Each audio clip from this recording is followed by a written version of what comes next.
fans. Racing 393. So we're going to try rFactor 2.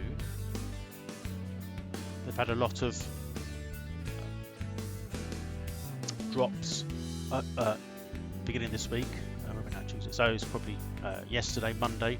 They had the Daytona layout, the oval, and the sort of 24-hour course.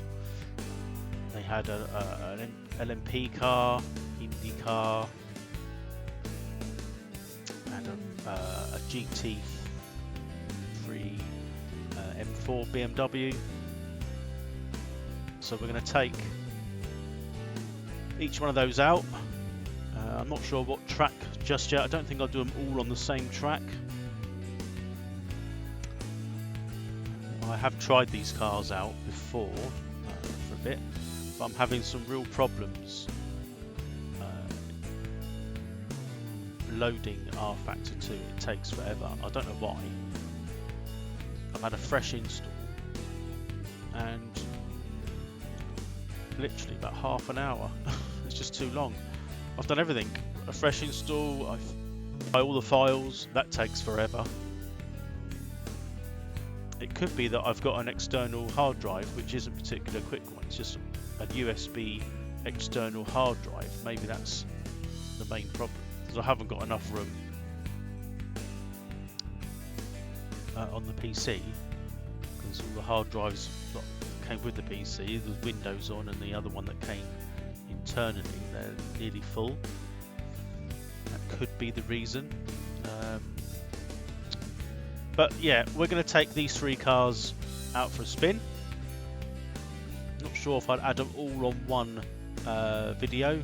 It seems that the shorter the videos, people watch more of it. Either that, or people don't want to watch all me because they find me boring. I don't know. But once it's loaded up, I'll do what I can, and we'll get a few laps in, and I'll just give you my thoughts whilst I'm driving around. I'll see you shortly, but in real time, heaven knows, hours Daytona International Road Course in rFactor 2 by Studio 397. The next car, as you probably watched previously, hopefully, was in the BMW GT3. So we're going to stay round Daytona, and we're going to try the next new drop, the new car for this February pack.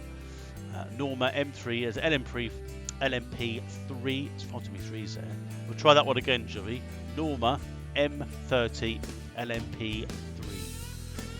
A car that will definitely be running around the Daytona International Road Course during the 24-hour. I'd like to think. Again, from this perspective, the only thing I've changed is the downforce. So it's standard on high downforce. I do find talking with headphones a bit difficult. Feels like I'm not pronouncing anything correctly. Anyhow, I'll do my best. The default setting was high downforce. I think because of Daytona, I decided upon putting it to low downforce. It does say what it does when you click the bar up here. It tells you what removes all panes, dive panes, and moving about, a bit of a strange word, about 4 points of drag and 5 points of downforce. But when you do this, I think nothing changes.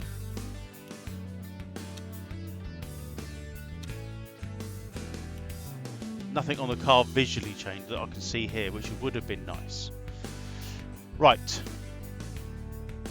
I've not driven. I have given this a little bit of a go, but we'll see. We're going to jump in at the pits, and we'll just go straight out for a couple of laps and then a push lap.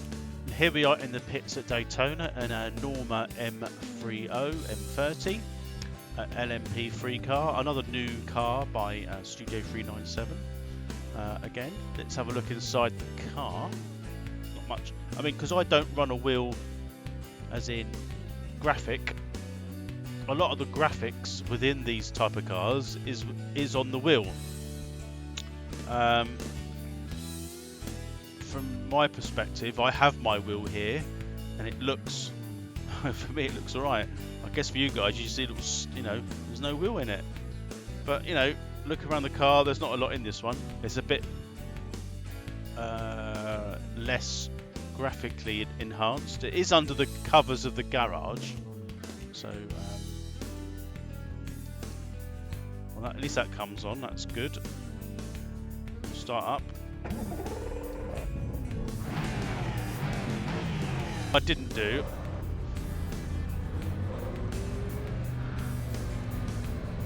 It's changed my degrees of rotation, set to about 500. That was for the BMW.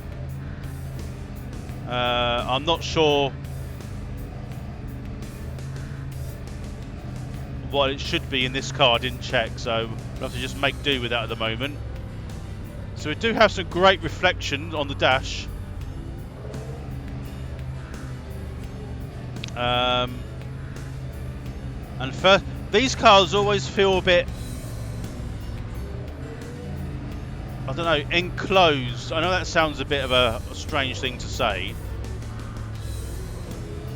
but they feel like a coffin on wheels. I feel quite, in this particular car, it's right-hand drive. Limiter's still on, disengage it.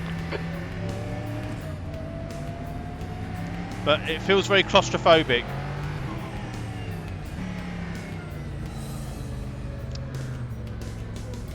And not being able to see that side of the car, the right, it's a bit disconcerting, but we'll give it a go.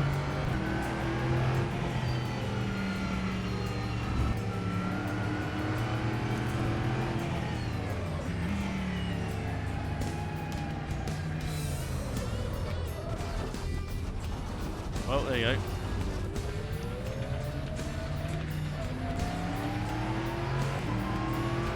At the moment, my app for my tyre pressures hasn't synced with the game yet.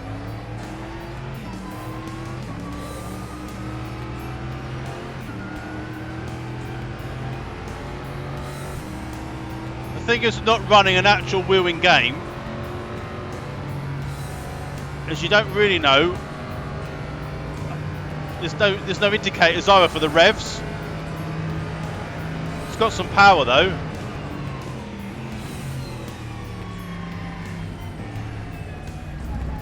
It's got some speed.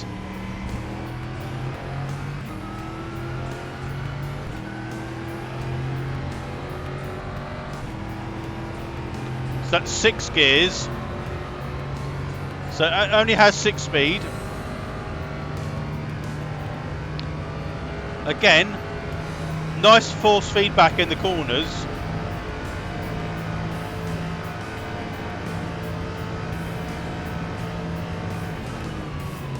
Ooh, that felt quite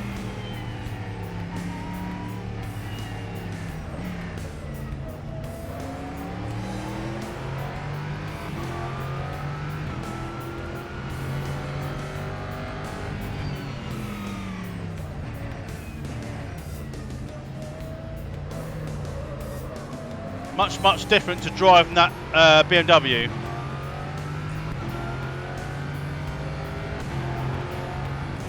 Now the reason I'm sort of wandering around is I'm trying to look at the app to see if it's working.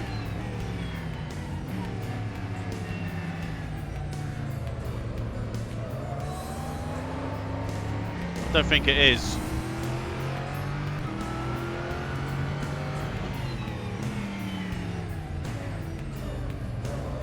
Left-hand corners are okay, you can see them.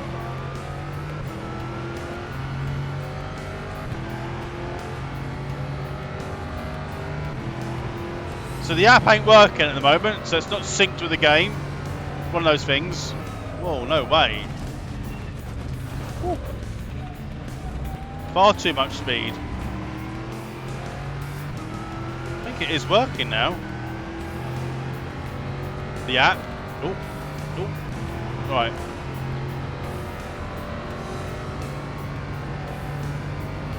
Right, so we seem to be all up and running with everything.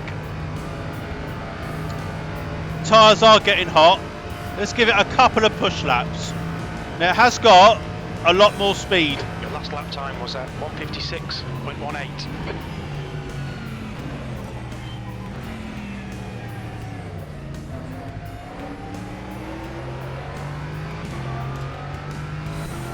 It feels a lot quicker.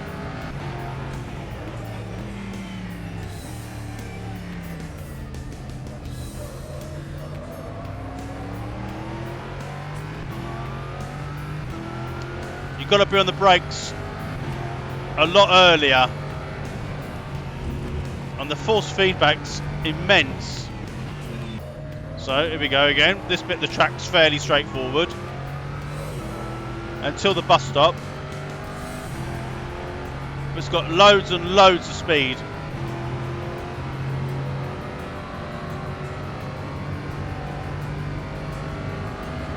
Try not to brake too late this time.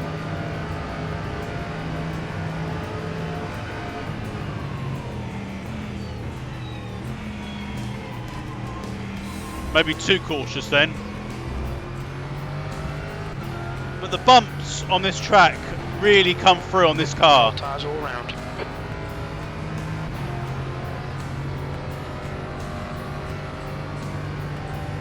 So it's a 151 on the BMW.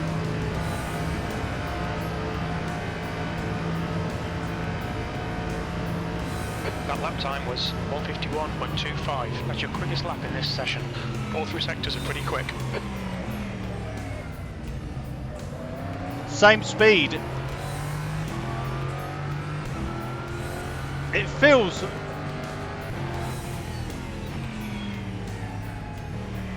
much quicker. Maybe I'm not driving it as quick into the corners. But the force feedback is absolutely taking me round the corners. Really good. So this is a little bit more fun to drive, I think.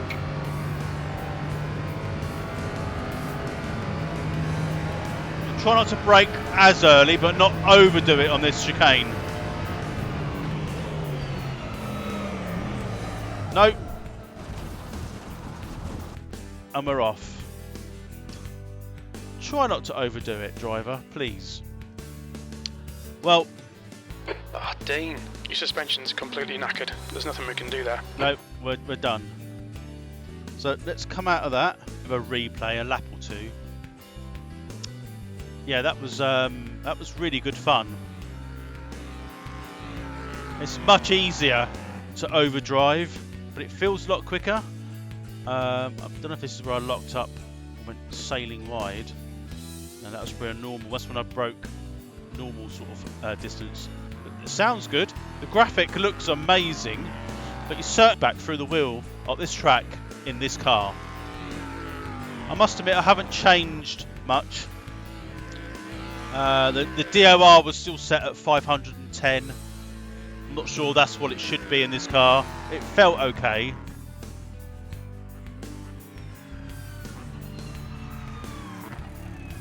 Sounds good. It's got a lot of torque. Oh, there's a bit of a glitch there in the replay. But the wheel was literally chucking me around in my chair, and I haven't got it set mega high. I mean, maybe it could go down a little bit. It's not all about being thrown around, but it's something which to experience. You've got the butt kicker kicking me up the arse. The tyre app, which runs through SimHub, did work or was working. I kept the brake bias at 51%. That's what it was saying on the app. So that meant it was more to the front, but going through that bus stop, it was the back end that came round. So we're just going to slow it down as we come through the bus stop, just to get a little bit of a feel of the graphics, and maybe hopefully you can see some of the change of direction what I was experiencing in car. When we hit those curbs, or we clipped the apexes, it was immense. I think this is where I went wide, to be honest.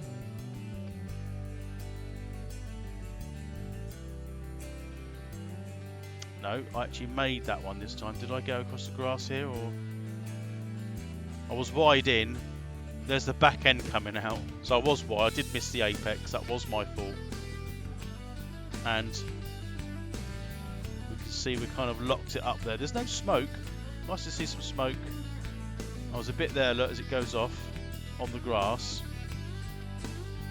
And then we do hit the tyre wall reasonably hard. Knocks the wheel off and all the suspension. So, what do I think? Let's pause that there. Well, the track's really good and really suits this style of car. It does feel a lot quicker. I did a 151.2, I think. I'm not sure if that was the BMW now, I think it was. Should be able to see what lap time I did in this one.